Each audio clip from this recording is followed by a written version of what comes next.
There's a version of your life that feels like going through the motions. You wake up, you show up, you perform the expected things, and somewhere underneath all of it, a quiet voice asks whether any of it is actually meant for you. Not loudly, not dramatically, just persistently. The way a small stone in a shoe makes itself known not by stopping you, but by making every step slightly wrong. Most people live their entire lives with that stone in their shoe. They adjust their walk around it. They get used to the discomfort. They stop expecting anything different. But some people stop. They sit down. They take the shoe off and look at what has been there the whole time. And what they find in that moment of honest stillness changes everything. Purpose is not a luxury. It is not reserved for the especially gifted or the unusually fortunate or the people who seem to have been born already knowing. It is available to every human being who is willing to get quiet enough to hear it. And when it arrives, when that deep, settled, bone-level sense of direction finally makes itself known, the life that follows is not the same life. It cannot be, because you are not the same person. If this book already resonates with something in you, I want to ask you to subscribe to this channel before we go further. The work we are doing here, long, deep, honest explorations of what it means to live a fully inhabited life, takes time and commitment to produce, and your subscription is what makes it possible to keep going. Subscribe now, turn on the notification bell, and let's move into the first chapter together. Let us begin. Chapter 1. The Noise Stops. There is a kind of noise that most people have lived with for so long they have stopped hearing it as noise. It has become the ambient sound of their inner life, a constant, low-grade hum of uncertainty, comparison, and misdirected effort running underneath everything they do. It is the noise of a life that does not yet know what it is for. And one of the first things that changes when a person discovers their purpose is that this noise goes quiet, not silent. The purposeful life is in many ways a fuller, more demanding life.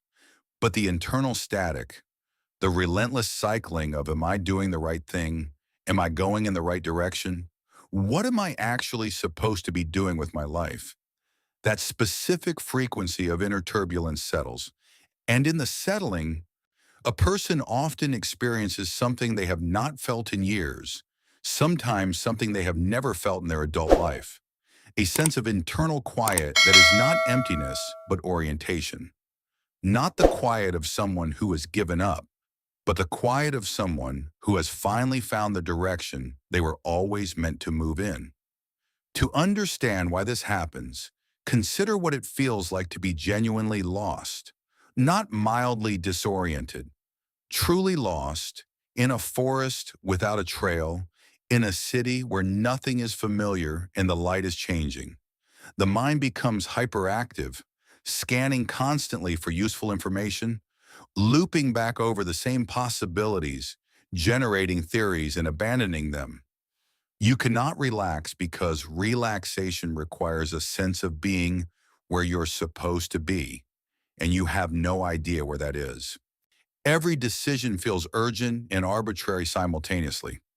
Movement feels potentially dangerous because it might be carrying you further from where you need to go.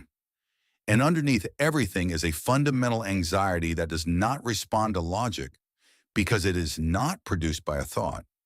It is produced by a condition. This is what living without purpose actually feels like from the inside. Not always visibly, not always in ways others can see, but internally, in the quality of your relationship with your own mind. It feels like lostness, constant, quiet, exhausting lostness. And the mind responding to unresolved uncertainty the way it always does generates noise. The comparison to other people's lives, the second guessing of past decisions, the anxiety about future ones. The restlessness that makes full presence in any experience almost impossible because some part of you is always somewhere else, always scanning for the signal that will finally tell you which direction to go. Purpose stops this noise because it gives the mind what it has been searching for: a fixed point, a reference. When you know what you are for, the scanning stops. Not because everything is figured out, but because the fundamental question has been answered. Every other question now has a context in which it can be properly addressed. Consider Marcus, a man in his mid-30s with a solid career, genuine friendships, and a life that looked fine from every external angle.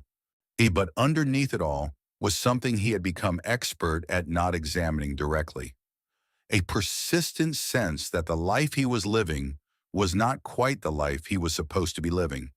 He was not unhappy, he was lost. And he managed the lostness the way most capable people do: with activity, long work hours, constant plans. The automatic scrolling of someone who is not looking for anything specific but cannot tolerate the silence of not looking. His noise stopped on an ordinary morning during a week he had taken a loan at a small coastal town, mostly because he had felt, without being able to explain it, that he needed to stop. Just stop. The first 3 days he filled with the usual activities of a person who doesn't know how to be still. Then on the fourth morning he woke before sunrise, made coffee, and sat watching the light come over the water. He was not meditating, not journaling, just sitting in the particular stillness that arrives when you have been away from your ordinary life long enough that its noise has genuinely faded. And something rose up in him. Not a thought at first, a feeling, a pull.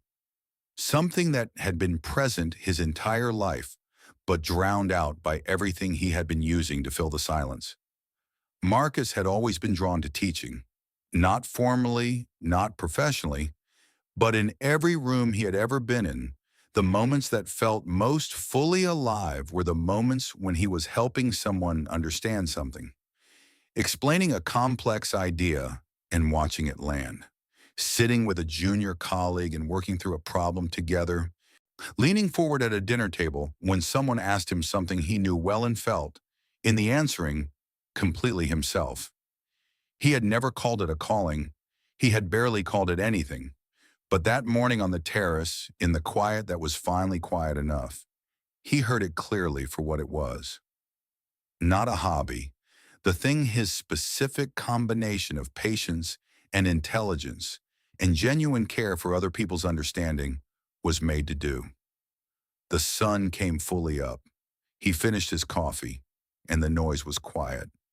Not because he had a plan, not because his practical circumstances had changed in any way, but because the fundamental question had been answered. The compass had oriented. He was no longer lost. What followed was not silence in the comfortable sense. Purpose does not deliver a life without challenge or doubt. What arrived instead was a different quality of noise entirely, not the existential static of lostness, but the specific, purposeful noise of a man trying to solve a real problem. How do I close the distance between where I am and where I know I need to be? This noise was energizing rather than depleting. It was about something real. It was the noise of a person who has been given a destination and is working out the route, which is an entirely different experience from the noise of someone who cannot find the destination at all. This distinction is important because one of the most common misconceptions about purpose is that it delivers permanent peace. It does not. It delivers a permanent change in the nature of the noise. Before purpose, the noise questions the foundation, whether any of it matters, whether you are going the right way at all. After purpose, the noise is about the work itself, the specific challenges, the real obstacles, the genuine problems of building something that matters. And that kind of noise, however uncomfortable it sometimes is, feels entirely different from the inside.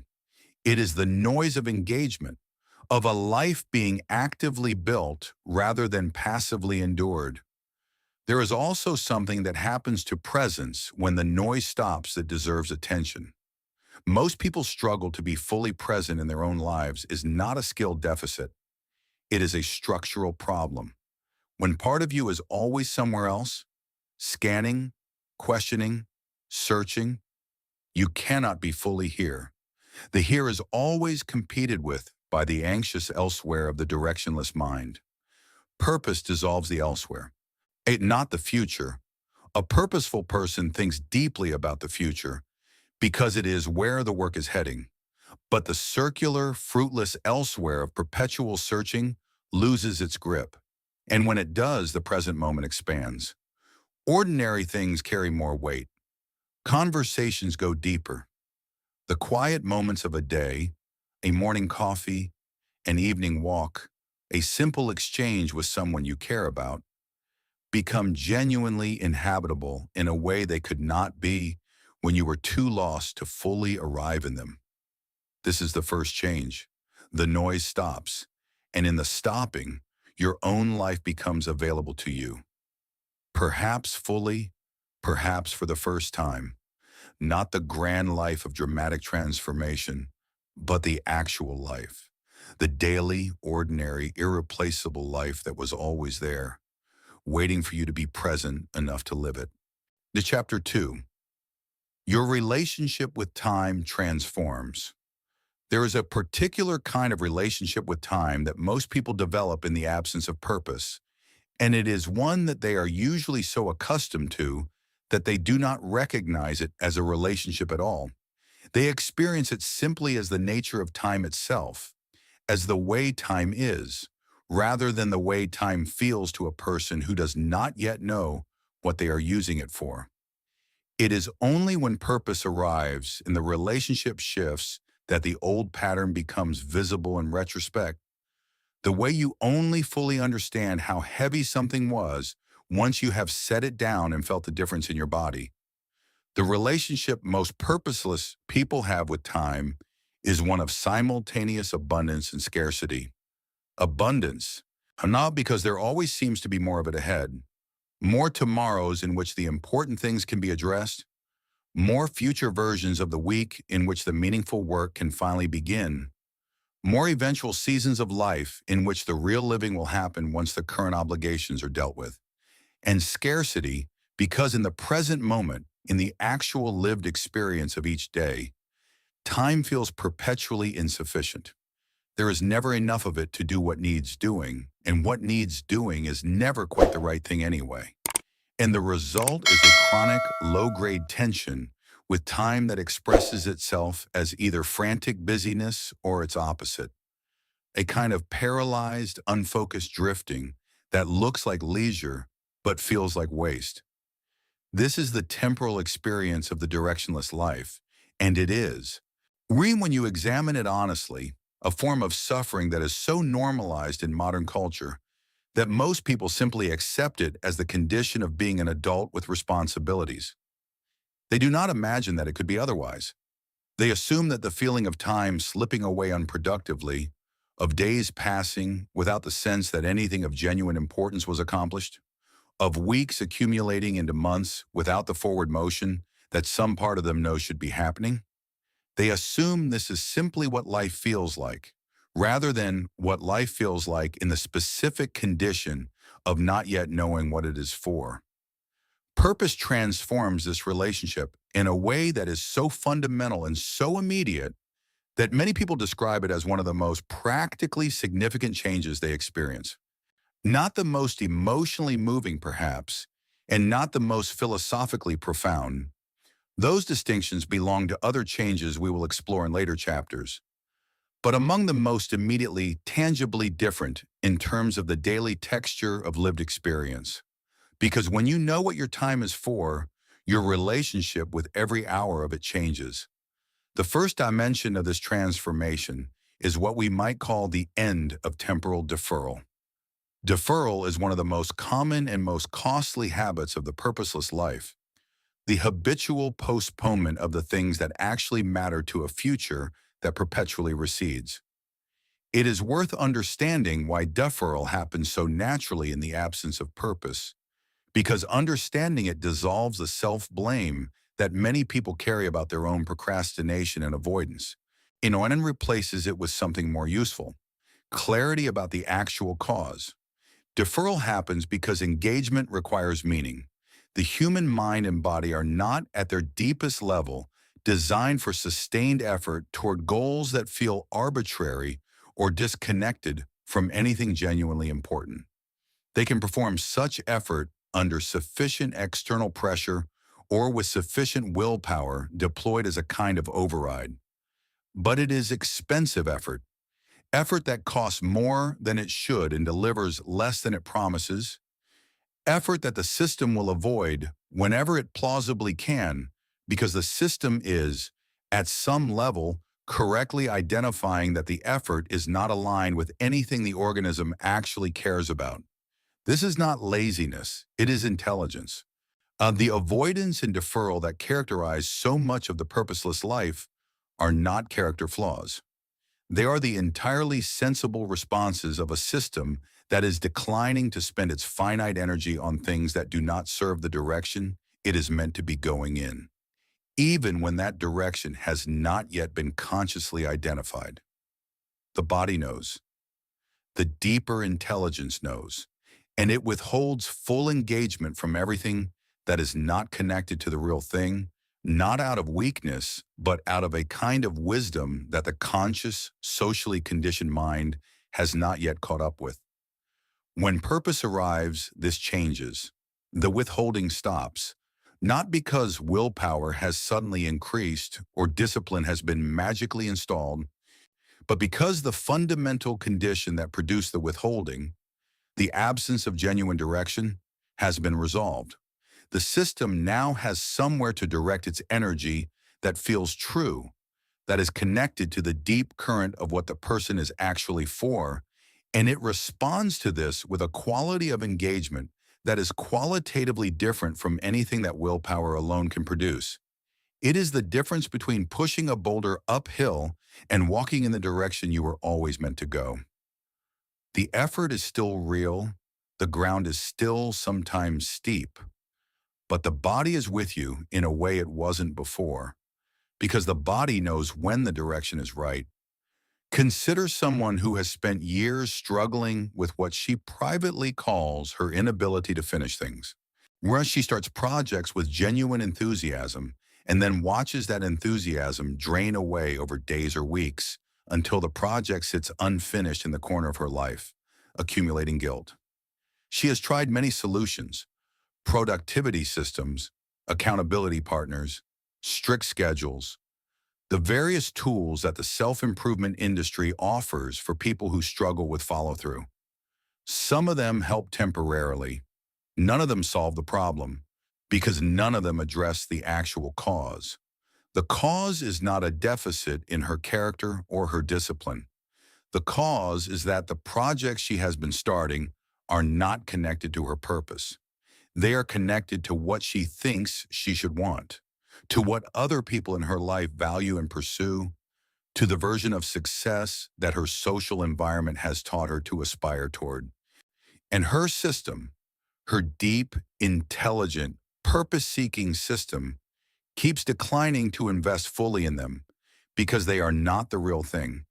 They are convincing approximations of what a meaningful life looks like from the outside, but they do not carry the internal signal that genuine purpose carries, and the system knows the difference even when the conscious mind is still insisting that this should be enough. When she finds her purpose, and she does find it, through a process that is neither quick nor linear, but that is, in retrospect, entirely comprehensible as the inevitable arrival of something that was always present and waiting to be recognized, the finishing problem dissolves. Not because she has learned a new productivity technique or developed a stronger relationship with discipline, but because she is finally working on the real thing. And the real thing, when you are in genuine contact with it, does not require the same effortful override that the approximations required. It pulls rather than pushes. It invites rather than demands. It makes the next step feel natural rather than forced. And the step after that, and the one after that, until a pattern of completion and forward motion develops that would have seemed, in the years of deferral and abandonment, almost incomprehensibly foreign. The second dimension of the temporal transformation that purpose creates is the shift in the experience of present moment time. The qualitative change in how individual hours and days feel as they are being lived. This is related to the presence that we touched on in the first chapter, but it deserves its own examination here because it specifically concerns the relationship with time rather than the broader quality of awareness. Most people living without purpose experience time as something that happens to them rather than something they are actively inhabiting. The days pass, the weeks accumulate, the years move with a speed that seems to increase as life goes on. Not because time actually moves faster, but because undifferentiated time without the meaningful markers that purpose creates, compresses in memory and in experience into an undistinguished mass. When you look back over a year of purposeless living, it is difficult to identify what distinguished one month from the next, what was built or moved toward or genuinely accomplished, what the year was actually for. And this is not because nothing happened. Things always happen. It is because the things that happened were not organized around anything that gave them cumulative meaning, and so they do not accumulate in memory or experience the way purposeful time does. Purposeful time is different in a way that is immediately and consistently reported by people who have made the transition. It feels longer paradoxically, not shorter. Not in the sense of dragging or tedium, quite the opposite. It feels longer in the sense of being more fully inhabited, more richly textured, more genuinely present to its own passing. When you are working towards something that genuinely matters to you, an hour of that work contains more experiential content than an hour of activity that is disconnected from anything meaningful. You are more fully there. More of your faculties are engaged. More of your attention is genuinely present rather than split between the task at hand and the restless scanning of the directionless mind. And so, paradoxically, time both moves more quickly in the flow state that purpose regularly produces, that state of deep, absorbed engagement in which hours pass without the awareness of their passing, and feels in retrospect more spacious and more fully lived. The days are more distinguishable from each other. The weeks contain clear evidence of progress. The months carry the particular satisfaction of a person who can look back at them and see, with genuine clarity, what was built and how it connects to what is still being built and what it will eventually become. There is also a third dimension of this temporal transformation that is perhaps the most psychologically significant, and it concerns the relationship with the past and the future specifically. People living without purpose tend to have a troubled relationship with both. The past is often experienced as a source of regret, of time wasted, opportunities missed, wrong turns taken, potential unrealized. And the future is often experienced as either a source of anxiety, the unformed, uncontrolled territory ahead in which anything could go wrong, or a source of vague hope that is never quite specific enough to be genuinely motivating. Purpose heals both of these relationships, not by erasing the past or by guaranteeing the future, but by placing them both in a context that transforms their meaning. The past, viewed through the lens of a discovered purpose, often reveals itself to have been preparation rather than waste. The experiences that seem random, the skills that seemed unrelated, the apparent detours and dead ends of a life lived without direction, these frequently turn out, when purpose arrives and provides the organizing framework, to have been exactly the material that was needed. The things you suffered through that taught you something, the things you were good at without knowing why, the interests you pursued without fully understanding their significance. Purpose reveals these as threads in a tapestry that was being woven even when no one, including you, could see the pattern. And the future, viewed from the vantage point of a discovered purpose, becomes something that a person can genuinely lean toward rather than anxiously anticipate or vaguely hope for. Not because the future is now certain or controlled, it never is for anyone, regardless of purpose, but because the direction is clear, and a clear direction transforms a future from an undifferentiated expanse of possibility and threat into a territory that can be engaged with, planned for, moved toward in specific and meaningful ways. The future becomes, for the first time, genuinely yours. A place you are going rather than a place that is simply approaching whether you are ready or not. This is the second change. Time, which was something you were losing, becomes something you are using. The hours of your days, which were draining away in the service of everything and nothing, it become the raw material of something being genuinely built. And the relationship with your own life, past, present, and future, acquires a coherence and a continuity that transforms the experience of being alive from something that happens to you into something that you are, with full awareness and genuine intention, actively creating. In the next chapter, we will explore the third change, and it is one that affects not the internal landscape of your experience, but the external landscape of your relationships in ways that are profound and that not everyone who discovers purpose is entirely prepared for. Chapter 3. Your relationships reorganize themselves. There is something that happens to the people around you when you discover your purpose. And it is something that the self-help industry rarely prepares you for adequately, perhaps because it is not entirely comfortable to describe. It does not fit neatly into the narrative of universal uplift that tends to characterize books and programs about personal transformation.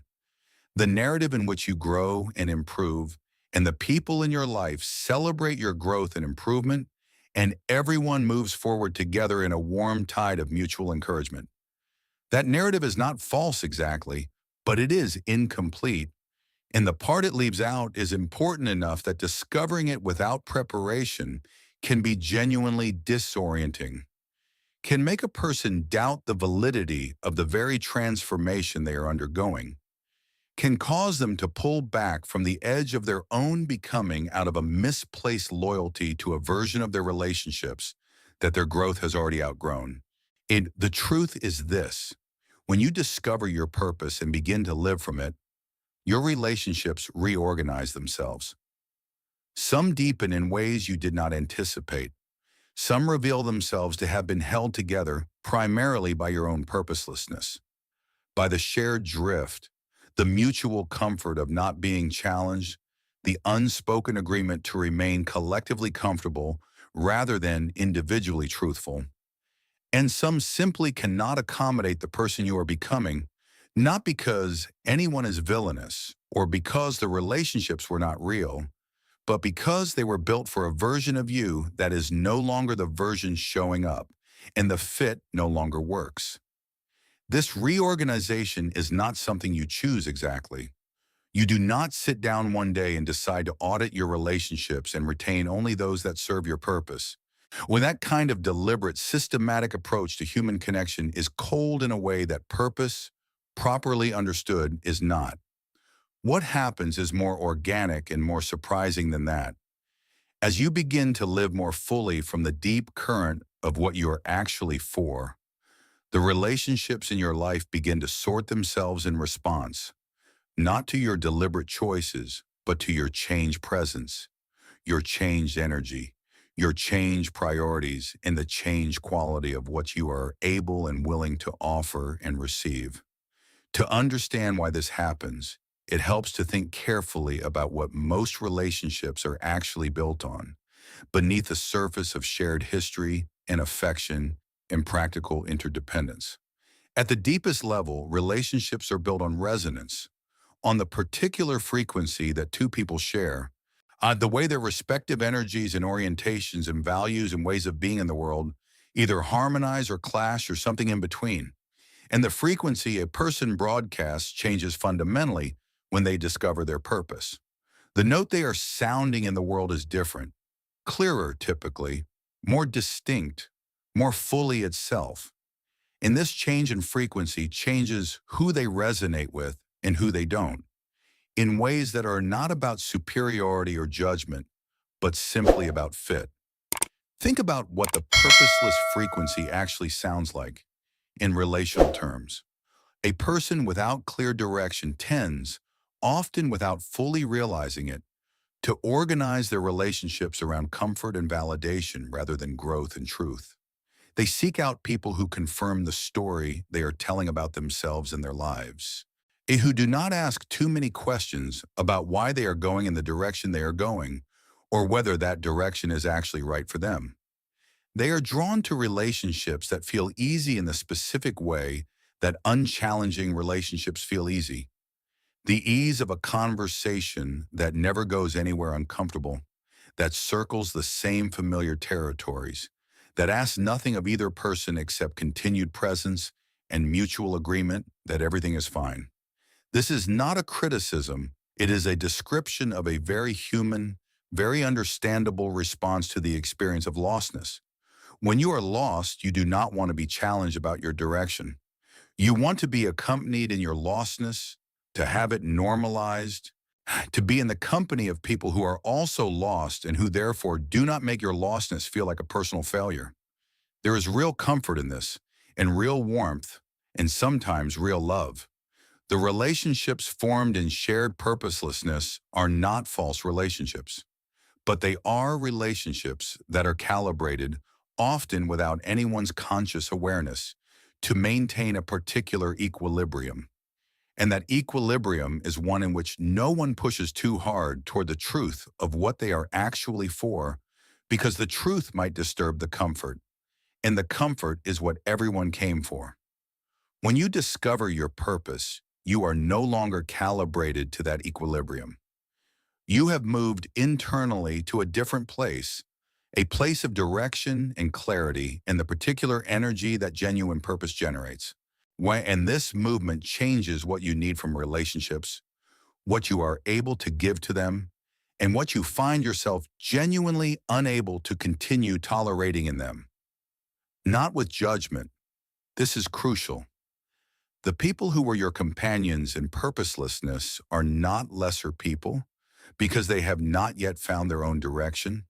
They are simply at a different point in their own journey, and the relationship between you must either evolve to accommodate where you now are, or it will gradually, naturally, and often painfully reveal that it cannot. There is a man whose experience of this particular change was so clear and so instructive that I want to walk through it in some detail because it illustrates something important about the difference between the relationships that survive a person's discovery of purpose and the relationships that do not. His name for our purposes here is Thomas. He was 37 when he found his purpose, which arrived in the way that purpose sometimes arrives for people who have been moving in roughly the right direction without quite committing to it fully, not as a revelation from nowhere, but as the final, decisive acknowledgement of something he had been almost knowing for several years. Thomas had always been drawn to writing.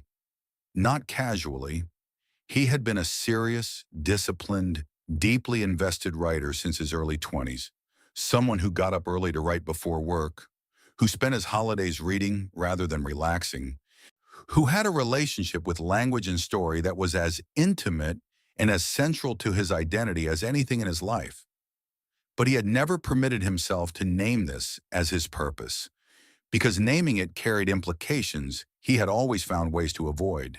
It implied commitment, and commitment implied risk, and risk implied the possibility of failure in something that mattered too much to him to risk failing at.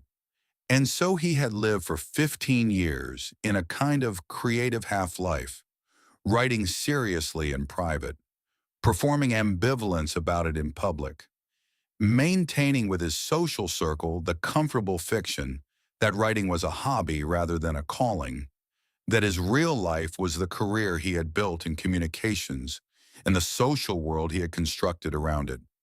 This fiction had served a function. It protected him from the vulnerability of full commitment, but it had also cost him something: a quality of genuine presence in his own life, a depth of engagement with his actual self, a truthfulness in his relationships that the half-life had been steadily undermining. When he finally committed, when he said to himself and then to the people around him, "This is what I am for. This is the direction my life is taking. I am no longer going to perform ambivalence about the most important thing in my life," the relational consequences were swift and, in several cases, genuinely surprising to him. Some of his friendships deepened immediately and beautifully. These were the people who had sensed for years the quality of self-suppression in him and had been waiting, we with varying degrees of patience and hope, for him to stop. They responded to his full arrival with the particular joy that people feel when someone they love finally shows up as themselves, completely without the protective strategies and the performance of not caring and the careful management of vulnerability that had characterized him before. These relationships, which had always had real substance, suddenly had more of it. The conversations went deeper. The mutual honesty increased. The sense of being genuinely known and genuinely knowing the other person expanded into territory that the old equilibrium had kept carefully off limits. But other friendships revealed something that was harder to receive. Several of the people Thomas had been closest to for years responded to his change, not with celebration, but with a subtle, and in some cases not so subtle, resistance.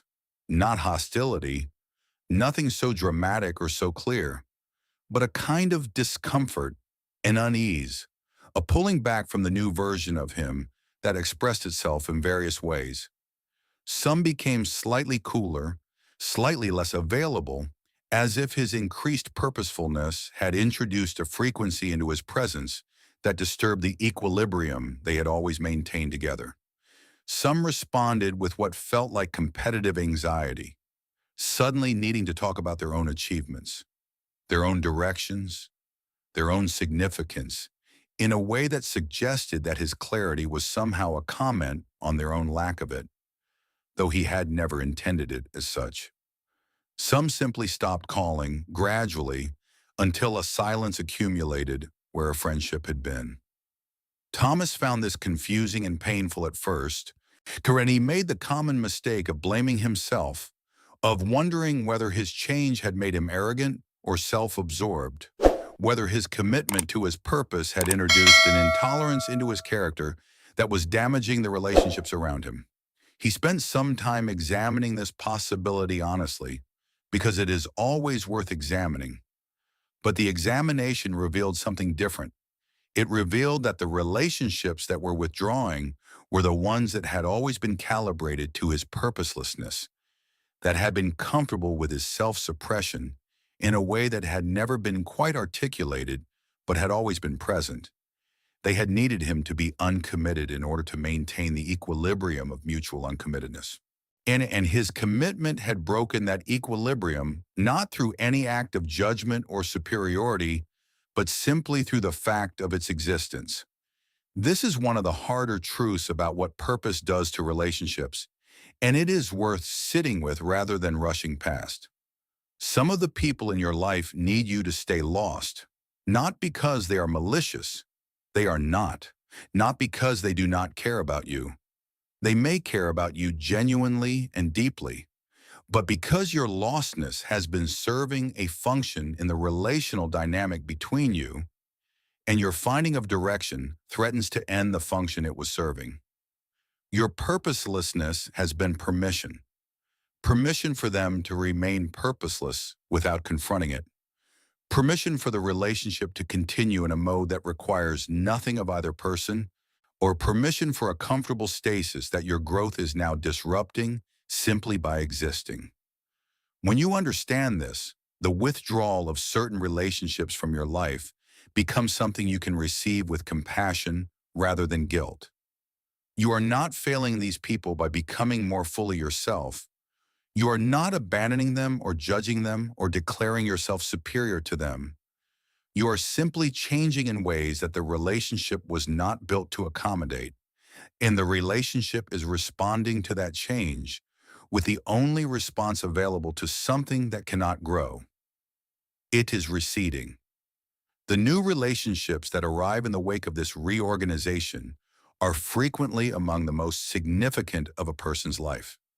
There is something about having found your purpose that makes you genuinely visible to other people who have found theirs. A recognizability, a resonance, a quality of showing up fully that calls forth the same quality in others.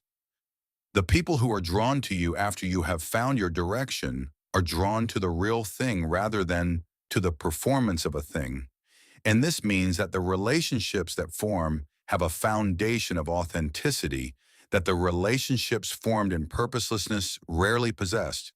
These new connections tend to be simultaneously more comfortable and more challenging than the old ones. More comfortable because they do not require the self-suppression and the performance and the careful management of your own truth that characterized your relationships in the years of lostness. And more challenging because they are with people who will not let you coast, who will notice when you are pulling back from your own becoming and will, with the particular care of someone who has been through their own version of the same struggle, decline to collude with it. Beyond the individual relationships, something shifts in the broader way that a purposeful person relates to other human beings generally. There is a quality that purpose tends to develop in people, a quality of genuine curiosity about others, a real interest in what they are for, in what their particular thread is, and how it runs through their life. This is partly a natural consequence of having found your own thread and understanding from the inside what that process involves and what it means. But it is also something more than that. It is the expansion of empathy that tends to accompany genuine self-knowledge. The way that coming to understand yourself more deeply and honestly tends to expand rather than contract your capacity to understand and care about the people around you. This expansion of empathy is one of the most beautiful and most underreported consequences of the relational reorganization that purpose creates. The person who has found their direction is, in most cases, a more generous and more genuinely present friend, partner, colleague, and family member than the person they were in the years of purposeless drift. Not because they are now perfect or without the ordinary human limitations and failings that persist regardless of purpose, but because they have more to give. The energy that was consumed by the noise of lostness, ate by the scanning and the comparing and the existential second guessing, is now available for other people, for genuine attention, for real presence in the lives of those they love and work with and encounter. This is what purpose does to your relationships. It reorganizes them, sometimes painfully, always truthfully, and ultimately in the direction of something more real and more nourishing than what came before. The relationships that survive the reorganization are stronger for having been tested. The relationships that don't were perhaps always more about mutual comfort than mutual truth. And the relationships that arrive afterward are built on the only foundation that can hold the full weight of who you are becoming, the foundation of genuine recognition, genuine resonance, right? And the particular warmth of two people who have each found their own north and can therefore finally be fully present to each other's. In the next chapter, we will explore the fourth change, and it is perhaps the most counterintuitive of all seven. Because when most people imagine what it would feel like to discover their purpose, they imagine the removal of fear. What actually happens is considerably more interesting than that. Chapter 4, Fear Changes Its Shape. There is a widely held belief about purpose and fear that deserves to be examined and dismantled early in this chapter, because holding it as an expectation will cause you to misread your own experience in ways that can be genuinely costly. The belief is this, that finding your purpose removes fear, that the person who has discovered what they are truly for walks forward into their life with a kind of fearlessness that the purposeless person lacks. Unburdened, unafraid, moving through the world with the serene confidence of someone who has solved the fundamental problem of their existence and is therefore immune to the ordinary anxieties that afflict everyone else. This belief is not only incorrect, it is, in a specific and important way, the opposite of the truth. When you discover your purpose, fear does not disappear. In many cases, and in the short term almost universally, it intensifies. Not the diffuse, undirected existential fear of the purposeless life. That fear does diminish for the reasons we explored in the first chapter, but a different fear, a more specific and in many ways more confronting fear, when it arrives in its place, the fear of a person who now has something genuinely important to lose, the fear of someone who is no longer drifting at a safe distance from their own potential, but is standing directly in front of it, close enough to touch it, which means close enough to fail at it in a way that actually matters. This is the fear that purpose changes. Not by eliminating it, but by transforming its nature, by converting it from the vague, omnidirectional anxiety of lostness into the specific, purposeful, ultimately navigable fear of someone who has something real at stake. And this transformation, while it is not immediately comfortable, is one of the most significant indicators that a person has actually found their purpose rather than simply found a more convincing story to tell about their life. To understand why genuine purpose intensifies rather than eliminates fear, at least initially, consider what fear actually is at its most fundamental level. Fear is the signal that something matters, not always accurately. The nervous system produces fear in response to perceived threats of all kinds, real and imagined, significant and trivial. But at its core, fear is the organism's way of flagging something as important enough to warrant heightened attention and care. The things we are most afraid of are, in a very direct sense, the things we care most about. And caring, deep, genuine, connected caring, is precisely what purpose produces. Before purpose, the caring is diffuse. A person without clear direction cares about many things with the moderate investment of someone who has not yet identified what they care about most. They care about their work, their relationships, their finances, their social standing, their comfort, their reputation, all of these things simultaneously with a roughly even distribution of energy and attention that prevents any single area from becoming the site of genuinely high-stakes investment. This distribution has an important psychological function. It protects against the deep fear that comes with deep commitment. If you do not invest everything in any one thing, you cannot lose everything to any one thing. The portfolio approach to caring is, among other things, a sophisticated risk management strategy.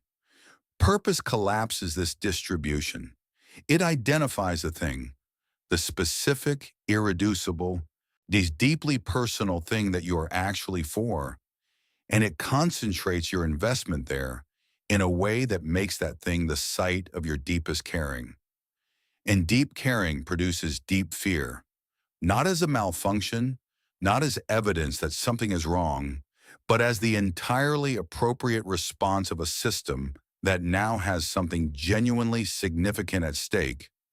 The fear is proportional to the importance of what is being pursued. And what is being pursued is the most important thing, the real thing, the true thing, the thing that your specific existence was organized around. Of course it is frightening. Everything that genuinely matters is frightening. There is a writer, a real person, and though I will not use her name here, who spent many years writing with genuine commitment and genuine quality, and a genuine fear that had nothing to do with her purpose. She was afraid of rejection, of irrelevance, of the social judgment that comes with putting work into the world. These fears were real and they caused her real difficulty, but they were fears she could manage, could work around, could address with the practical strategies that writers develop for continuing to function in the presence of ordinary creative anxiety. She knew these fears. She had a relationship with them. She could navigate them.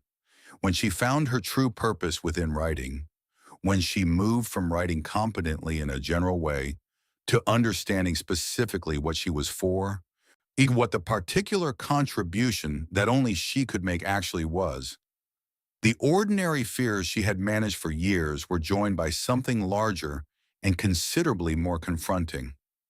A fear so deep and so specific that it took her several months to identify it clearly enough to name it. She was afraid of her own potential. Not of failure. She had made a working peace with the possibility of failure. She was afraid of what it would mean if she succeeded. If she wrote the things she was actually capable of writing, the thing that her true purpose demanded of her, what then?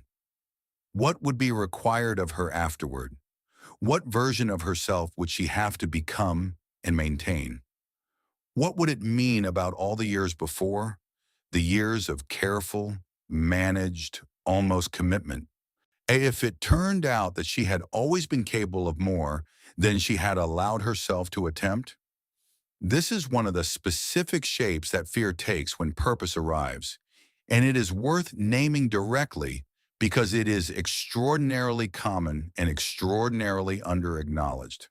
The fear of your own potential, the fear of full commitment and what it reveals and what it demands, the fear that is not about failing to become what you are meant to be, but about succeeding, about actually arriving at the full expression of what you are for and discovering that it is real, that it was always real, and that the years of protective distance from it were chosen rather than necessary. This fear is, paradoxically, one of the clearest signs that you have genuinely found your purpose, because it is a fear that only arises in the presence of something true. The approximations, the almost purposes, the comfortable stories we tell about our direction, these do not produce this specific fear because they do not carry the weight of genuine stakes. Only the real thing is frightening enough to produce the real fear. And so, when you feel it, when you feel that particular vertigo of standing at the edge of your own full potential and looking down, you can receive it, if you are paying attention, as a kind of confirmation rather than a warning. The question then becomes not how to eliminate this fear, but how to develop a relationship with it that allows you to move forward in its presence. Because this is the other fundamental shift in the relationship with fear that purpose produces. Before purpose, fear was primarily an obstacle, something to be overcome or avoided or managed in order to continue functioning. After purpose, fear becomes something more like a compass, not a comfortable one, not one that always points toward the pleasant or the easy, but one that reliably indicates the presence of what matters. And a person who has learned to read fear as information rather than experience it purely as obstruction has one of the most powerful navigational tools available to a human being. Consider what it means in practical terms to have fear as a compass rather than an obstacle. When you feel afraid in the presence of a purposeful life, you ask not how do I make this feeling go away, but what is this feeling telling me? And what it is almost always telling you is one of a small number of things, on each of which is genuinely useful information. It is telling you that you are close to something that matters. It is telling you that you are about to take a step that is real rather than performative, that carries genuine stakes rather than managed risk. It is telling you that the investment required here is proportional to the importance of what is being pursued, and that the importance is high, which is why the fear is present. This reframing of fear, from obstacle to compass, from enemy to information, is not a technique that can be applied from the outside. It is not a mindset hack or a cognitive reframe that you can install through repetition. It is a natural consequence of having found something that is genuinely worth being afraid for. Before purpose, fear often feels disproportionate to its objects. You're afraid of things that, on rational examination, do not quite warrant the intensity of the fear they produce. And this disproportionality makes the fear feel like a malfunction, like something to be corrected or overcome. After purpose, the fear is proportional. It is large because what it is protecting is large. And a large fear in the service of a large purpose feels entirely different from a large fear in the service of nothing in particular. There is another dimension of the fear transformation that deserves attention, and it concerns the relationship between fear and identity specifically. One of the reasons that the fear associated with purpose is so confronting is that it is intimately connected to the question of who you are. Before purpose, identity is relatively fluid and relatively protected. You have not staked your deepest self on any particular direction, which means that any particular direction can change or fail without threatening the core of who you are. The losses are real, but they are not existential. You can fail at the career, and the career was not your deepest self. You can abandon the project, and the project was not your truest thing. When purpose arrives, this changes. The purposeful life is, by definition, a life in which you have staked your deepest self on a particular direction. And this means that the fear of failure in that direction is a fear that touches identity in a way that previous fears did not. It is not merely the fear of a bad outcome. It is the fear of the bad outcome in the thing that you are for, which carries the implicit question, if I fail at the thing I am for, who am I then? This question is one that every purposeful person must eventually sit with and answer honestly, because it is the question that underlies the most significant growth available on the far side of purpose. The answer, when it comes, when a person has lived long enough in the purposeful life to have encountered failure within it and discovered what failure actually means and what it actually costs, is almost always less devastating than the fear predicted. The answer is usually something like, I am still myself. The failure did not erase the purpose. The purpose did not depend on the absence of failure. I am the person who is for this thing, regardless of whether this particular attempt at this thing succeeded or not.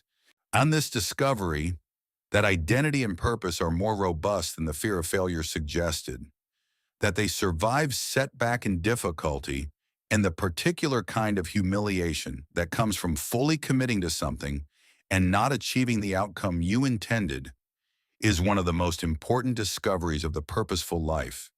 It does not eliminate fear, but it changes the relationship with fear in a fundamental way because it removes the fear's most potent weapon, the threat of annihilation.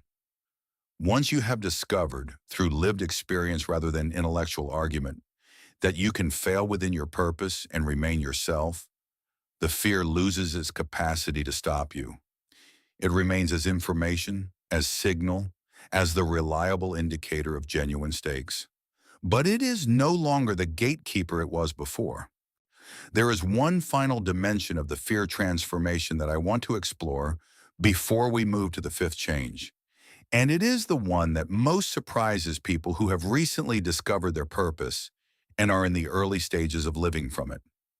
It is the discovery that the fears they carried before purpose, the ordinary, social, performance-related fears that characterized their earlier life, diminish remarkably in the presence of the new, deeper, purpose-related fear.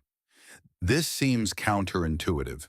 If the new fear is larger and more fundamental, why would the smaller fears diminish rather than accumulate? The answer lies in the nature of attention and the way that genuinely high-stakes commitment reorganizes a person's relationship with lower-stakes concerns. When you are pursuing the thing that you are actually for, the social judgments and comparative assessments and performance anxieties that loom so large in the purposeless life simply become less interesting. Not because you have transcended caring about what people think. Most people never fully transcend this, and pretending to is its own form of performance.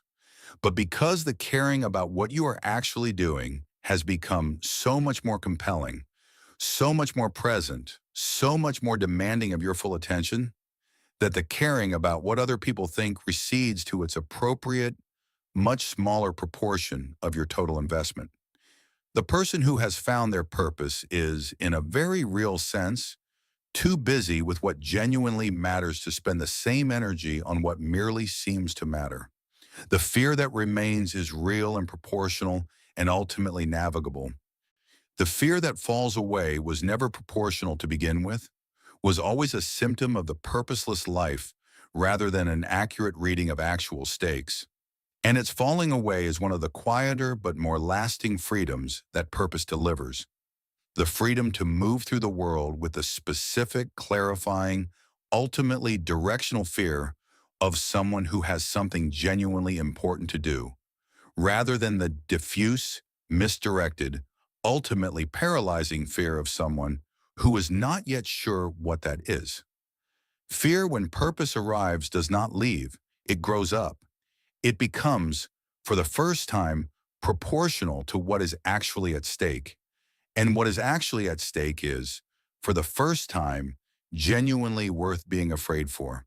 In the next chapter, we will explore the fifth change, one that operates at the level of daily habit and practice, and that transforms not the grand architecture of a life, but the small, repeated, ordinary actions that are, in the end, what a life is actually made of.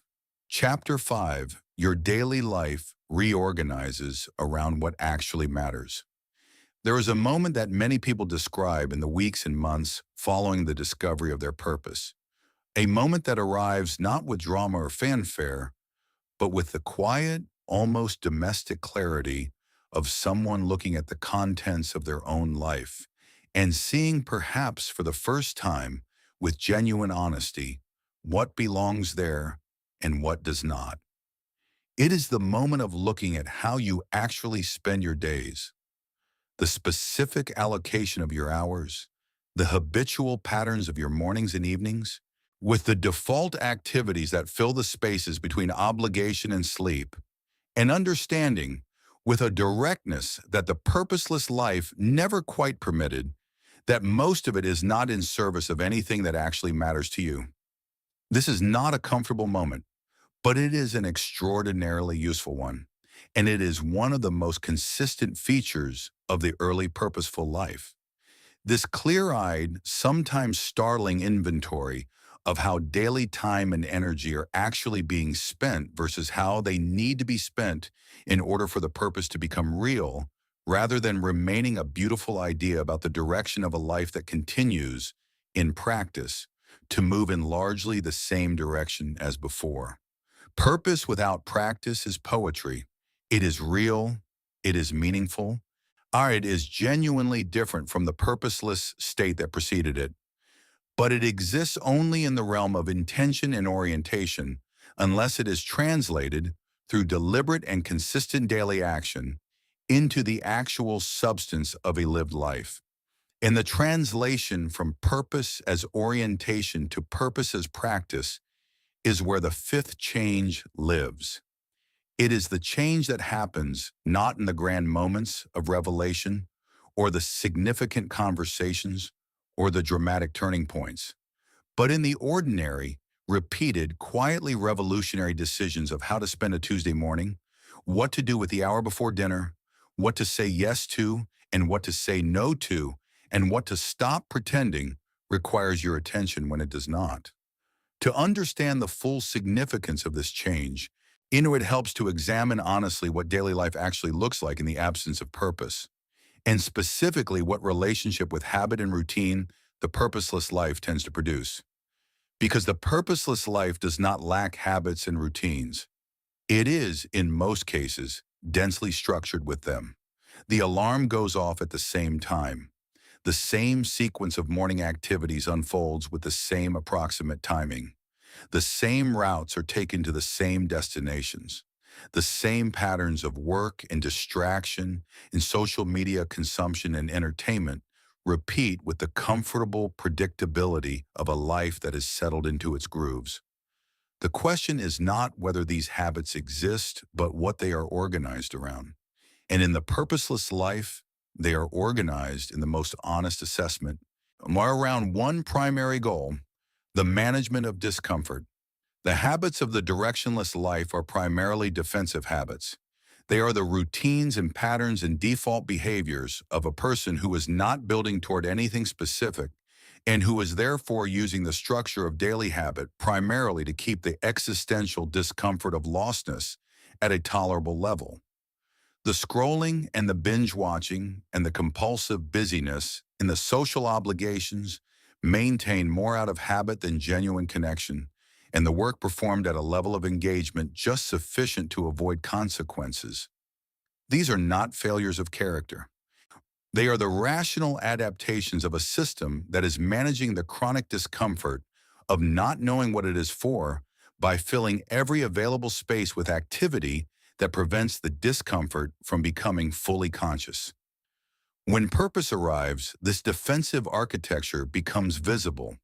You can see it clearly, often for the first time, because you now have a reference point. You know what your time and energy are actually for, which means you can evaluate each habitual expenditure of time and energy against that standard and ask the simple, devastating question: does this serve what I am actually here to do, or is this a comfort behavior that I have been performing in the absence of a real direction? This question, asked honestly and consistently, tends to produce a fairly significant rearrangement of daily life. Not overnight, and not without resistance.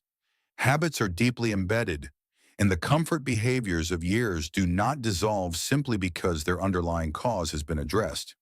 But the direction of change becomes clear, and the motivation for change becomes real rather than abstract, because it is now connected to something genuinely important rather than to the vague, willpower-dependent aspiration to be more productive or more disciplined or more organized that most attempts at habit change are built on.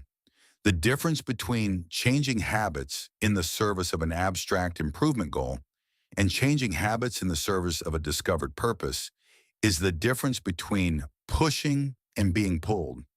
Most habit change fails because it operates on the push model. It requires the continuous, effortful application of willpower to overcome the inertia of established patterns, without providing anything sufficiently compelling to pull the person toward the new behavior from the other end. Willpower is a limited resource, and habits are ancient, and the push model of change is therefore a model that works well in the short term and poorly in the long term, which is why most people who attempt it find themselves, after an initial period of disciplined effort, gradually or suddenly reverting to the patterns they were trying to change. Purpose provides the pull. It gives the new habit something to be in service of that is compelling enough to compete with the comfort of the old pattern. Not always easily. The pull of purpose does not eliminate the gravitational force of established habit. While and there are always mornings and evenings and difficult weeks when the old patterns assert themselves with considerable force, but it provides something that willpower alone cannot provide, a reason that is connected to the deepest level of what a person cares about. And caring, as we have already explored, is the most powerful motivational force available to a human being. There is a man worth considering here. A man in his mid-40s who discovered his purpose after decades of what he described as highly functional drift. He had been, by most measures, a successful person. His career was solid, his finances were managed, his social life was active. But he had been living, he would say later, a life that was organized almost entirely around the avoidance of stillness. Every hour of every day was filled with something, and the something was always sufficient to prevent the silence in which the question of what he was actually for might have made itself heard. He was busy in the way that many intelligent, capable people are busy, not productively, not in the service of anything genuinely important, but exhaustively, comprehensively, in a way that left no space for the truth to surface. His purpose, when it finally arrived, was not a surprise in the way that purpose sometimes is. It was more of an admission, the finally acknowledged truth of something he had known about himself for years, but had consistently managed not to fully confront. He was a teacher, not in the professional sense, not at first, but in the deepest sense of the word. A person whose fundamental orientation toward other human beings was one of wanting to help them understand things, like to move them from confusion to clarity, to take what he knew and find the way to make it genuinely accessible and useful to the people around him. He had been doing this informally his entire adult life and had never permitted himself to recognize it as the central thing rather than an incidental quality. When he recognized it, the inventory of his daily life was immediate and illuminating. He looked at how he was actually spending his days and saw, with remarkable clarity, the distance between the life he was living and the life his purpose required. The hours spent in meetings that produced nothing, the evenings consumed by entertainment that did not nourish anything, the social obligations maintained out of inertia rather than genuine connection. The morning hours, like the best hours, and the most cognitively alive hours of his day, given over to email and news consumption rather than to the work that actually mattered. He did not overhaul everything overnight.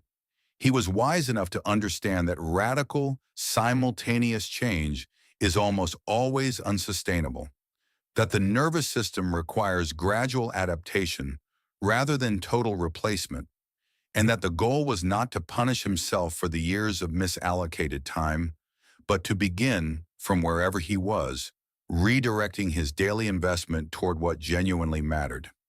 He started small, 1 hour in the morning, before the email and the news, devoted entirely to the work of his purpose. One evening per week committed to the teaching work he had begun to take on.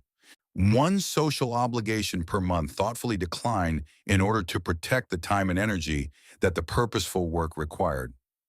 These were not dramatic changes. Looked at from the outside, his daily life in the weeks immediately following his decision appeared largely similar to what it had been before. But from the inside, the difference was enormous, because the small reallocation of time toward what genuinely mattered changed the quality of everything around it.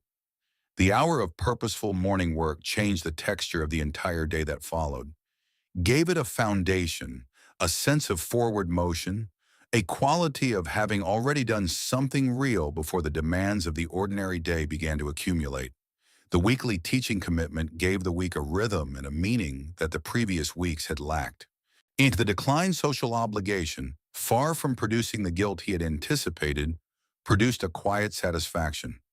The particular satisfaction of a person who has chosen their own direction over the social momentum of other people's expectations and found that the choosing felt like self-respect. This is one of the most important practical lessons of the fifth change, that the reorganization of daily life in service of purpose does not require the wholesale dismantling of everything that came before. It requires instead the deliberate and consistent reallocation of the margin, the hours and the energy and the attention that exist at the edges of the non-negotiable obligations of a life, and that in the purposeless life tend to be consumed by comfort behaviors and default patterns. The margin is where purpose is built, should not at least initially, and the margin in most people's lives is considerably larger than they believe it to be when they are using it unconsciously. The audit of daily habits that purpose makes possible is therefore not an exercise in self-punishment or the wholesale rejection of everything that was. It is an exercise in honest assessment of where the margin is going and whether it is going there by intention or by default. Most people discover, when they conduct this assessment honestly, that a significant portion of their daily margin is being consumed by activities that they did not consciously choose and that do not serve anything they consciously value. The scrolling that happens automatically, without decision, filling the spaces between things. On the entertainment consumed not because it genuinely nourishes or restores, but because it is simply what happens in the evenings. The conversations and commitments maintained by inertia rather than genuine investment. All of this margin, redirected with even partial consistency toward purposeful work, is sufficient to build something genuinely significant over the course of months and years. There is also a subtler dimension of the daily reorganization that purpose produces, one that operates not at the level of time allocation, but at the level of attention quality. Because what changes when purpose arrives is not only what you do, but how fully you are present while doing it. We touched on this in the second chapter in relation to time generally, but it deserves specific examination here in relation to the daily habits and practices through which a purposeful life is actually constructed. Attention in the purposeless life is perpetually split. You are doing one thing while thinking about another, doing it while some part of you wonders whether it is the right thing to be doing it while the background noise of lostness competes with the task at hand for the limited resource of your genuine presence. This split attention is so normalized in modern life that most people experience it simply as the natural condition of being a busy adult in a world full of demands and distractions. They do not recognize it as a symptom of something that can change. When purpose arrives and the background noise settles, attention consolidates.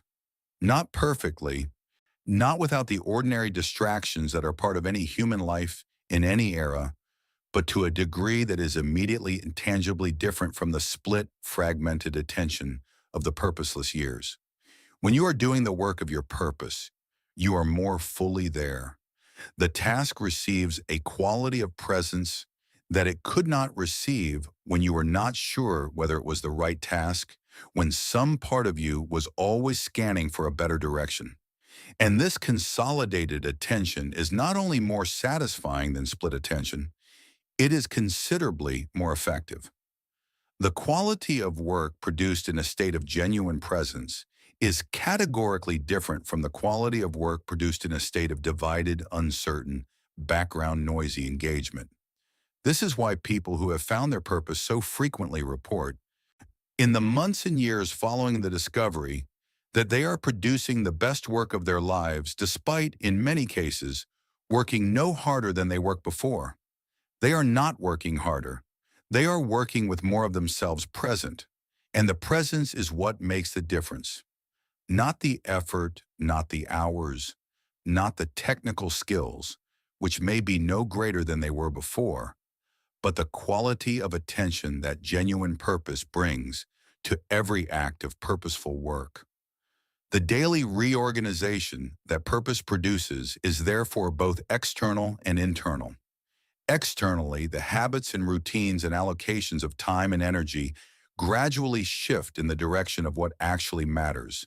Whereas the comfort behaviors and defensive patterns of the purposeless life lose their grip and the purposeful work claims more of the margin of each day. Internally, the quality of presence within each activity deepens as the consolidated attention of a person who knows what they are doing and why they are doing it replaces the fragmented, uncertain attention of someone who was never quite sure whether they were in the right place, doing the right thing. Together, these two dimensions of the fifth change produce something that becomes, over months and years, deeply visible in the substance and the quality of a purposeful life. The work accumulates in a way that work did not accumulate before. The skills deepen with a consistency that intermittent, half-present practice could never produce. The sense of forward motion that was so elusive in the purposeless years becomes a steady, reliable feature of daily experience. Not every day, not without the setbacks and plateaus that are part of any genuine long-term effort, but as the dominant texture of a life that is being built with intention and presence towards something genuinely worth building.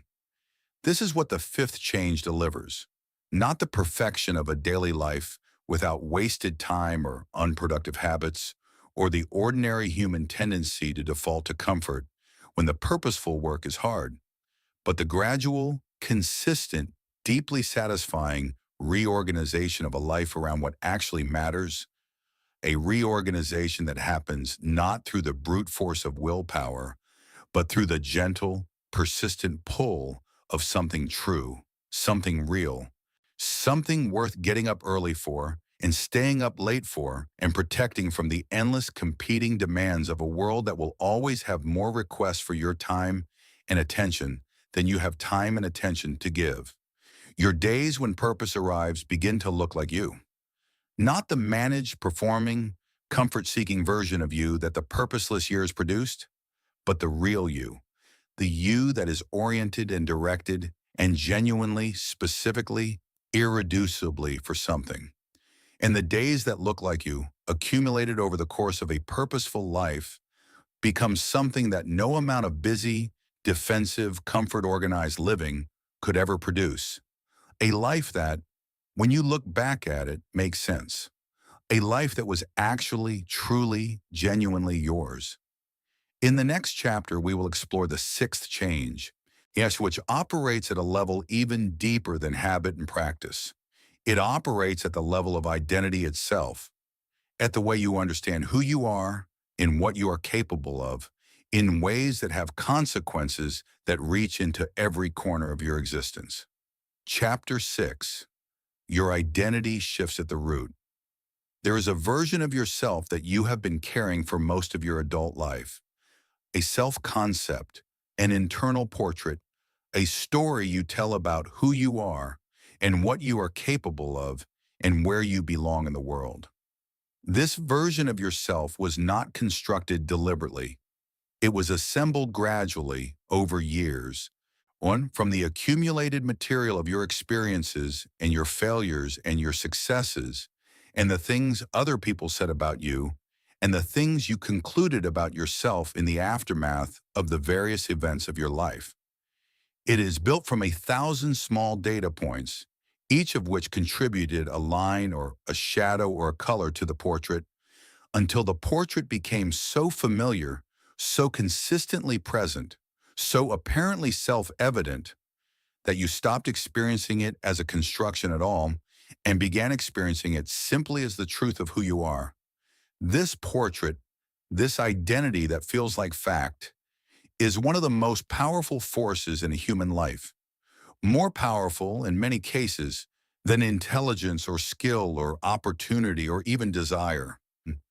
Because identity operates as a filter through which all incoming experience is processed, and all outgoing action is authorized or rejected. The things you believe are true about yourself determine, with remarkable consistency, the things you attempt and the things you don't, the risks you take and the risks you don't, the level at which you engage with your own potential and the level at which you pull back from it. Identity is not destiny, but it is the closest thing to destiny that most people ever experience, because most people never examine it carefully enough to understand that it is a construction rather than a fact, that it was built from materials that were not always accurate, by a process that was not always fair, and that it can therefore be rebuilt from better materials through a more honest and more intentional process. The discovery of purpose is, among other things, the most powerful identity reconstruction process available to a human being. Not because purpose tells you who you are in some grand metaphysical sense, but because it gives you, for the first time, a standard against which the old identity can be honestly evaluated. And in that evaluation, the places where the portrait was wrong, where it understated your capacity or misidentified your nature or reflected the fears and limitations of the person who assembled it, rather than the truth of the person being portrayed, become visible in a way they never were before. This is the sixth change. Your identity shifts at the root, not superficially, not at the level of the labels you use to describe yourself or the narrative you present to other people, though those things change too in time, but at the deepest level, at the level of what you genuinely believe in the unself-conscious, automatic, bone-level way that real beliefs operate about who you are and what you are for and what is possible for you in this life. To understand how profound this shift actually is, it helps to examine what the purposeless identity is typically built from, and specifically what its most common errors are. Because the self-concept assembled in the absence of purpose tends to have several characteristic distortions that recur across enormously varied individual histories and circumstances. Distortions that are not random, but that follow directly from the experience of living without direction. The first and most pervasive of these distortions is the underestimation of capacity. Most people, reassessed honestly against the full range of what they are actually capable of, are operating at a fraction of their potential. Not because they are lazy or undisciplined or lacking in the necessary intelligence or skill, but because their identity, the internal portrait they carry of who they are and what they can do, was assembled during periods of purposelessness when their full capacity was never genuinely engaged, and therefore never provided data that could have corrected the portrait's underestimation. Think about what this means in practice. If you have never operated at the level of genuine full engagement that purpose produces, if your most sustained, most committed, most fully present effort has always been effort in the service of something that was not quite the right thing, that did not fully call forth everything you have, then you have never seen your own ceiling. You have seen the ceiling of partial engagement, of half-committed effort, of work performed in the presence of background noise, in divided attention, and the managed defensive investment of someone who has not yet identified what they are actually for. And you have taken that ceiling to be your ceiling, which is one of the most consequential and most common mistakes a person can make about themselves. Purpose removes the ceiling, not by installing new capacities that were previously absent, but by engaging the capacities that were always present but never fully called upon. The engagement changes what is possible, and what is possible changes the portrait, and the change portrait changes what is attempted, and what is attempted generates new data about what is achievable, and the new data about what is achievable expands the portrait further, and the cycle continues, upward, outward, into territory that the old identity would have identified as beyond its reach, and that the new identity recognizes, with the particular confidence of direct experience, as simply the next place to go. There is a woman whose experience of this specific dimension of the identity shift is one of the clearest illustrations I know. She had carried for most of her adult life an identity organized around a specific and deeply embedded belief about her relationship with difficulty. She believed in the automatic and unexamined way of a person who has never questioned a conclusion they drew early and drew often, and that she was someone who did not persist through hard things. She had evidence for this belief: a graduate program she had left before completing, a business she had started and abandoned, several creative projects that had stalled at the point where they became genuinely demanding. She had interpreted this pattern as a character trait, as information about the kind of person she was, and the interpretation had become part of the portrait she carried. What she had not examined was the nature of the difficulty she had not persisted through. All of the things she had abandoned had been difficult in the specific way that things are difficult when they are not quite right, when the effort required is not compensated by the deep engagement that genuine alignment produces, when every obstacle feels like a reason to stop rather than a challenge within something worth continuing. She had been interpreting her failure to persist through misaligned difficulty as evidence that she was not a persisting person. She was, in fact, a perfectly capable persister, but only, as she would discover, in the presence of the right thing. When she found her purpose and began working in its service, the patterns she had identified as her fundamental character simply failed to appear. The difficulty was still present. Her purpose demanded as much of her as anything she had previously abandoned, and in some ways considerably more. But the experience of difficulty within genuine purpose was so qualitatively different from the experience of difficulty outside it that it did not produce the same response. Was the obstacles felt like part of the work rather than arguments against it. The hard patches felt like temporary features of a worthwhile terrain rather than permanent evidence that the terrain was wrong. She persisted, not heroically, not without doubt or struggle or the occasional moment of wanting to stop, but she persisted, and the persistence generated data that the old portrait had never had access to. Data that said, you are a person who persists. The old data was not about you. It was about misalignment. This is the second major distortion that the purposeless identity tends to contain, the misattribution of situational responses to personal character. The things that happen to you in the purposeless years, the patterns of behavior, the characteristic responses to challenge and difficulty and opportunity, the ways you tended to show up in the various domains of your life were not solely expressions of your character. They were expressions of your character in the specific condition of purposelessness. And that condition shapes behavior in predictable ways that have very little to do with what the person is actually like when the condition changes. A fish forced to climb a tree will appear to be a poor climber. It will exhibit effort and failure in the particular kind of discouraged persistence that eventually becomes giving up. And an observer who did not know it was a fish might conclude from this performance that it was a creature of limited capability and poor follow-through. This is not a subtle metaphor, and I do not offer it as one. It is a direct description of what most people have been doing in their purposeless years, performing in contexts that were not designed for what they actually are, generating data about their capabilities from environments that systematically prevented their full capacities from being expressed, and then constructing an identity from that data as if it were a fair and complete picture of who they are. Purpose puts you in the water. And in the water, the identity built from years of tree climbing becomes immediately and obviously inadequate as a description of what you are actually capable of. Not because you have changed.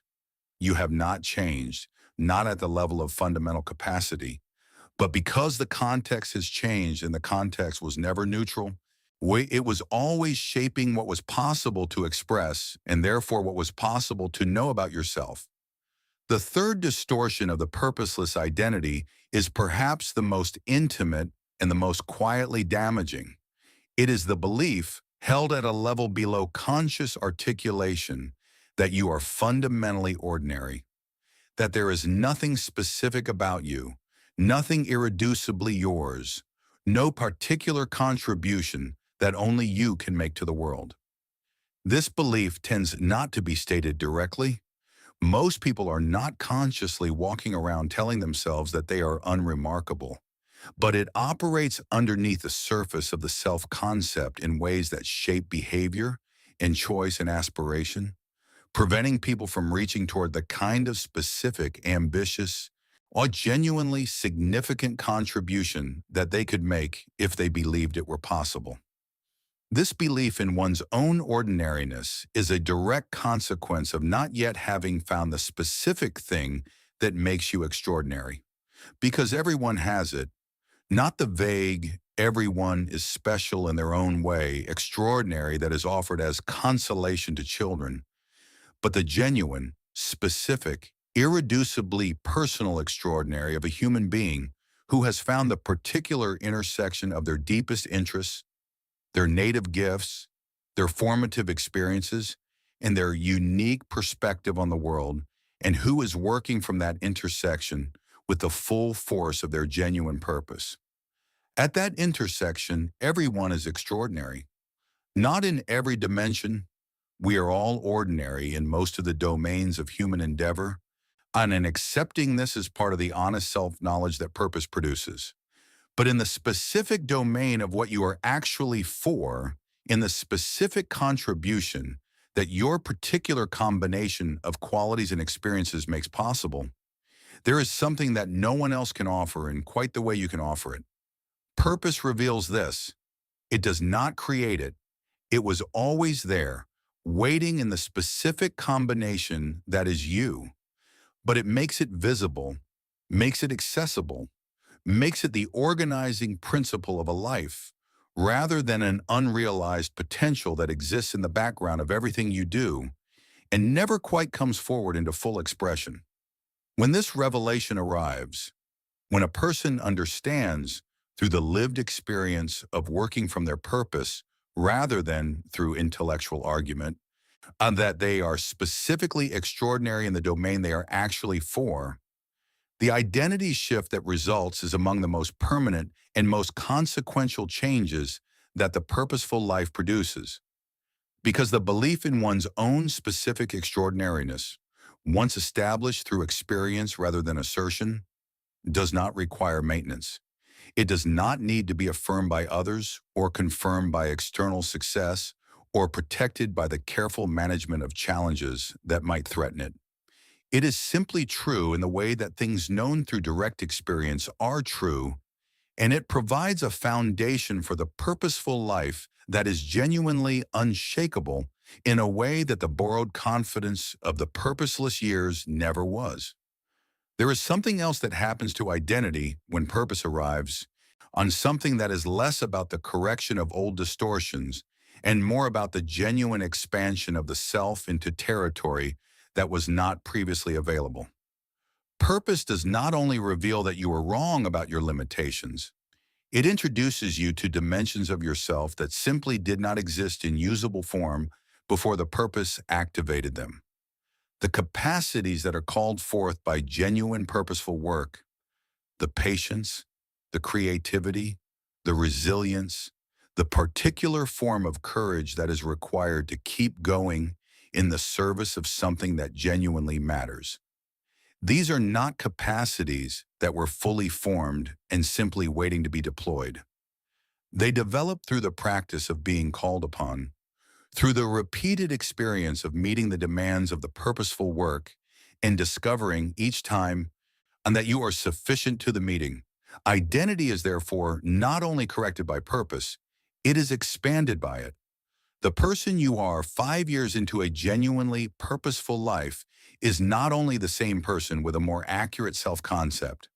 They are a genuinely larger person, not in any arrogant or self-aggrandizing sense, but in the straightforward sense of someone who has more of themselves available, more developed, more tested, more genuinely present in the world.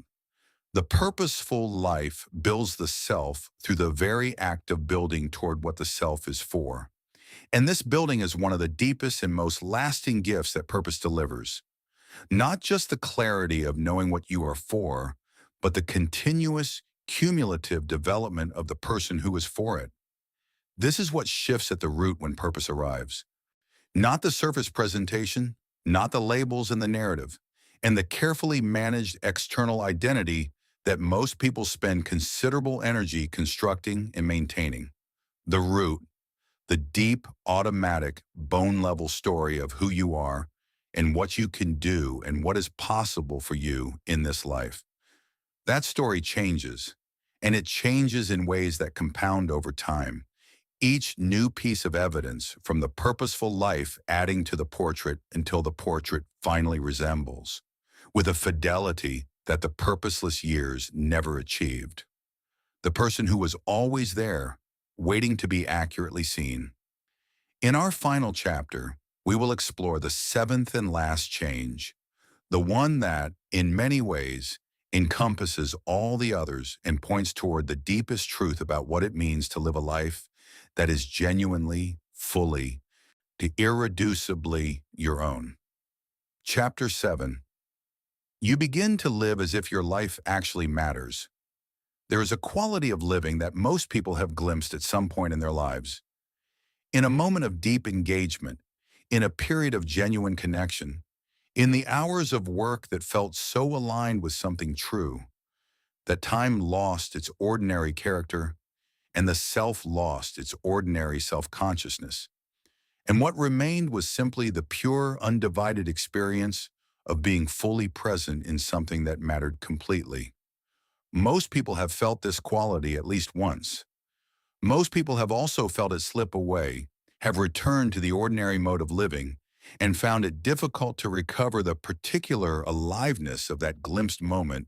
One have sometimes spent years trying to recreate it through the various strategies that people use when they are trying to find their way back to something they experienced once and do not yet understand well enough to find deliberately. That quality of living, that full, present, undefended, genuinely inhabited quality, is not a mood. It is not a state that arrives randomly and departs randomly and cannot be influenced by anything you deliberately do or become. It is the natural condition of a human being who is living in alignment with what they are actually for. It is what life feels like from the inside when the outside matches the inside.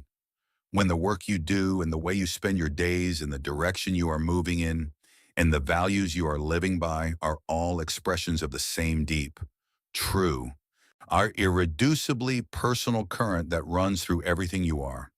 This is the seventh change, and it is not, despite its position as the last in this sequence, a change that arrives only after all the others are complete.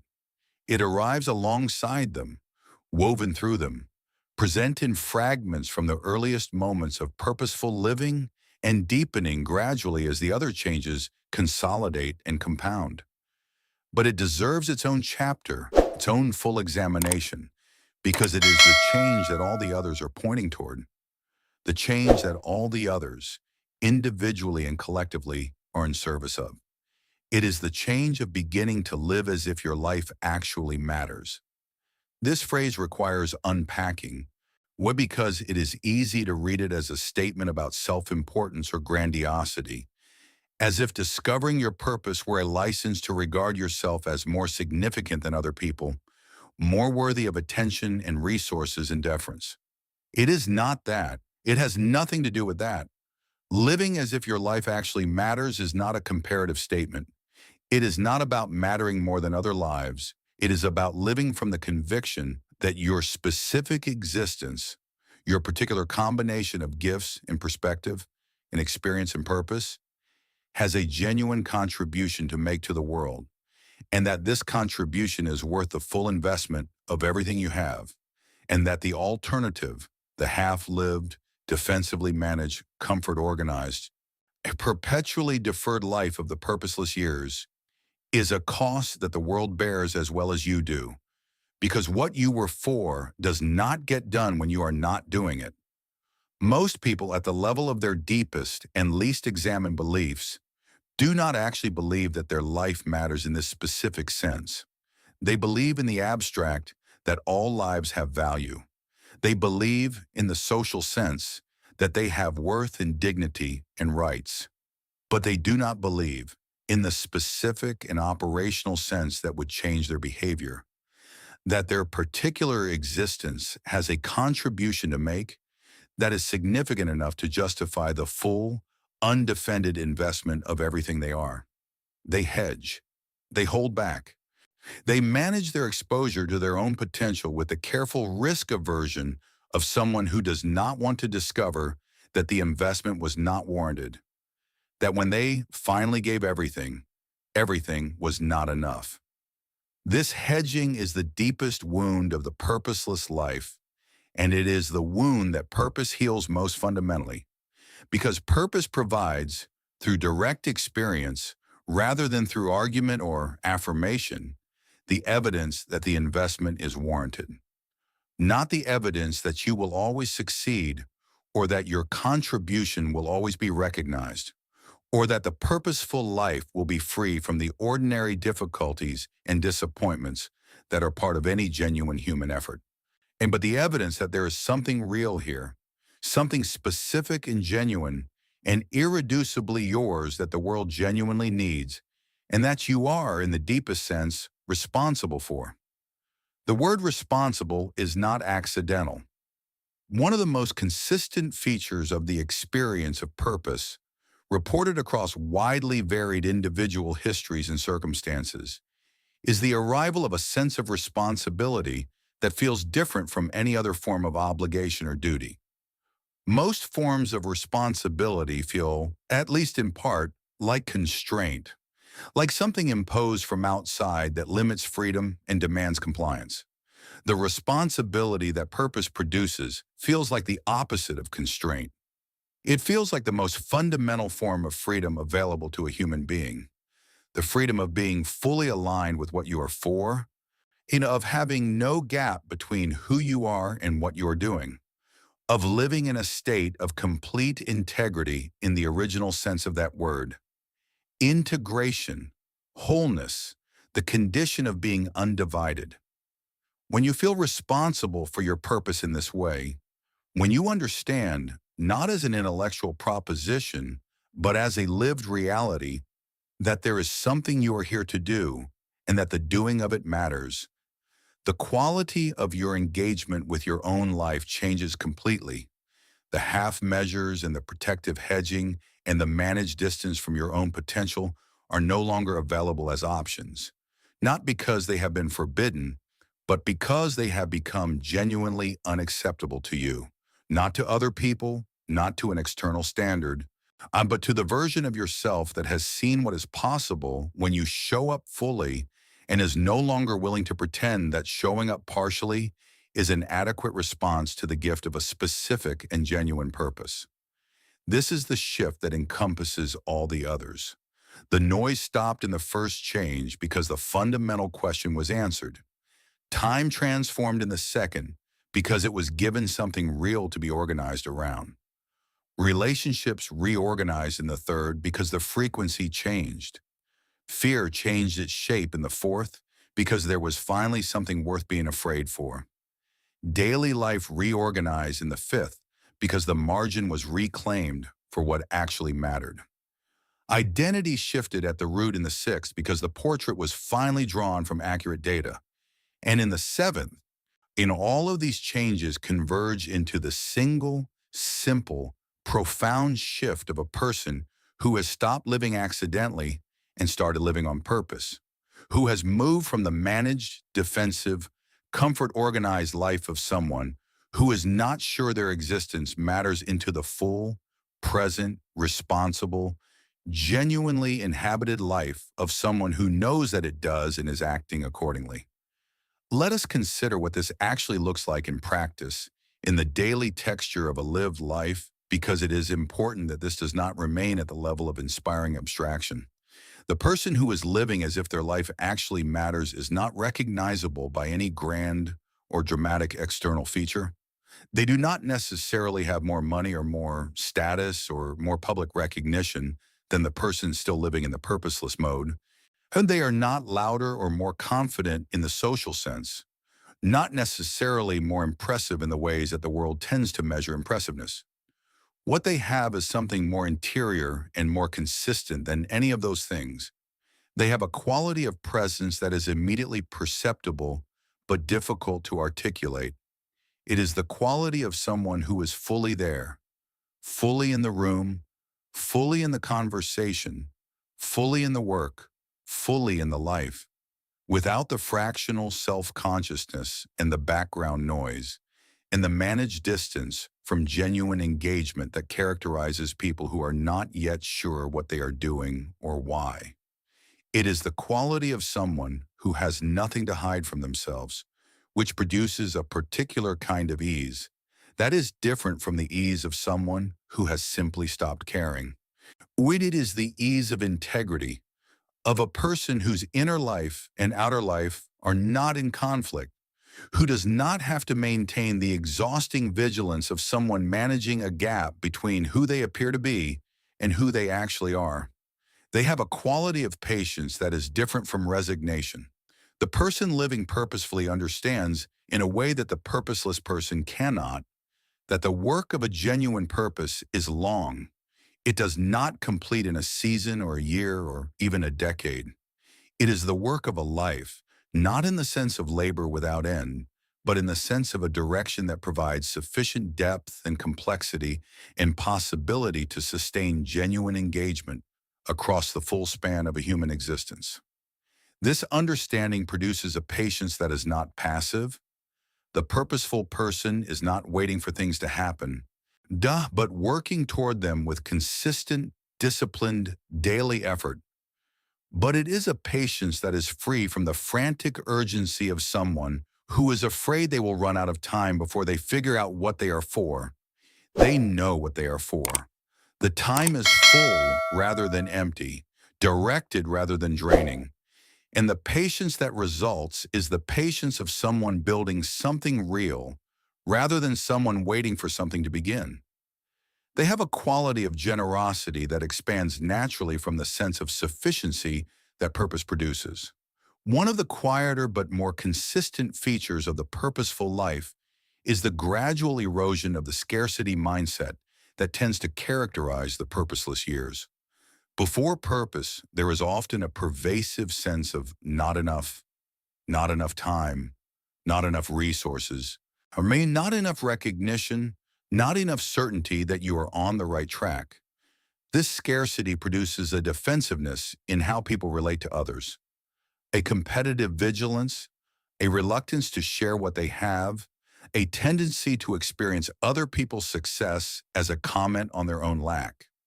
Purpose replaces this with something closer to genuine abundance, not material abundance necessarily, but the psychological abundance of someone who knows what they have and what it is worth and what it is for, and who therefore does not experience the success and the flourishing of others as a threat.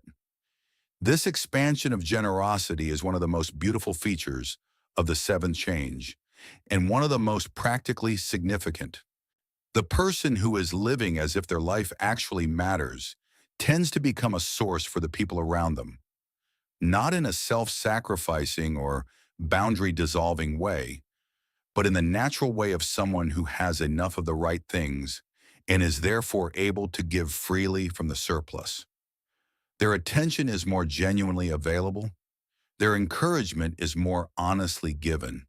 Their capacity to celebrate other people's successes without the shadow of comparison and competition is greater because they are no longer competing for a direction that has already been found.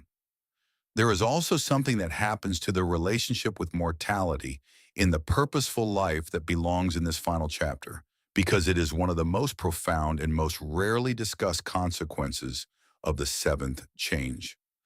Most people, most of the time, manage their awareness of mortality in the same way they manage their awareness of purposelessness, by keeping it at a distance, by not examining it directly, by filling the foreground of daily life with enough activity and distraction to prevent the background fact of death from becoming fully present to consciousness.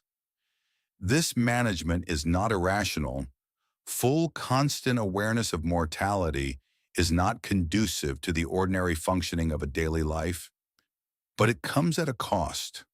The cost is a kind of unreality in the relationship with one's own existence, a slight but persistent failure to take it seriously enough, to feel its weight, to understand that its finitude is not a threat, but an invitation.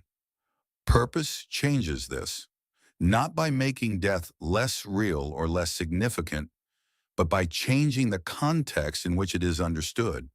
But the person who has found their purpose and is living from it has a different relationship with the finite nature of their time than the person who is still searching for a direction. For the purposeless person, the finite nature of time is primarily a source of anxiety. The time is running out, and it has not yet been put to anything genuinely meaningful, which means that every passing year carries the compounding weight of unlived potential and unanswered questions. For the purposeful person, the finite nature of time is primarily a source of focus, not anxiety, but the clarifying, prioritizing recognition that the time available for the purpose is limited and therefore precious and therefore not to be spent on anything that does not genuinely serve it. And this is the final gift of living as if your life actually matters. The gift of genuine urgency that is entirely free from panic. The urgency of a person who knows what they are for and understands that the time to do it is the time they have, neither more nor less, and who brings to every day of that time the full, present, responsible investment of someone who has accepted the terms of their own existence and found them, despite their difficulty and their finitude and their irreducible uncertainty, to be entirely, profoundly, beautifully sufficient. There is a moment that some people describe, and we began this audiobook with a reference to it, and it is right that we end with it too. A moment in which everything shifts, in which the before and the after become suddenly and permanently distinguishable, in which the quality of living changes in a way that is difficult to describe to someone who has not experienced it, but immediately recognizable to anyone who has. The moment of purpose arriving, the moment the noise settles and the direction clarifies and the self recognizes in the deepest and most reliable way that recognition is possible, something it has always known without yet having the clarity to name. That moment is available to you, not as a guarantee, not as something that can be scheduled or manufactured or achieved through the right sequence of self-improvement steps, but as a genuine possibility present in you right now in the specific combination of your gifts and your experiences and your deepest, most honest sense of what pulls you, what lights you up, what makes you feel most fully alive and most completely yourself. The purpose is not something you need to create. It is something you need to uncover, to stop obscuring with the noise and the busyness and the comfort behaviors and the protective distance from your own potential that the purposeless years have accumulated.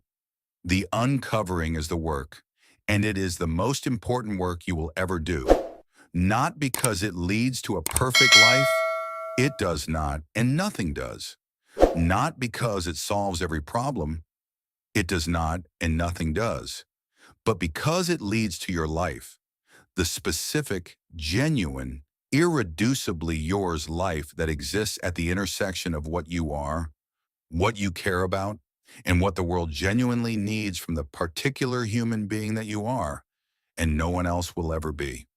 When you find it, 7 things change. And the noise stops. Your relationship with time transforms. Your relationships reorganize themselves. Fear changes its shape. Your daily life reorganizes around what actually matters. Your identity shifts at the root, and you begin, perhaps for the first time, to live as if your life actually matters, which it does, completely, specifically, irreducibly, it always has. This audiobook is now complete. Thank you for listening all the way to the end. The fact that you are still here says something important about where you are in your own journey and what you are ready for. Carry these ideas with you not as concepts to remember, but as invitations to act. The purpose is already in you.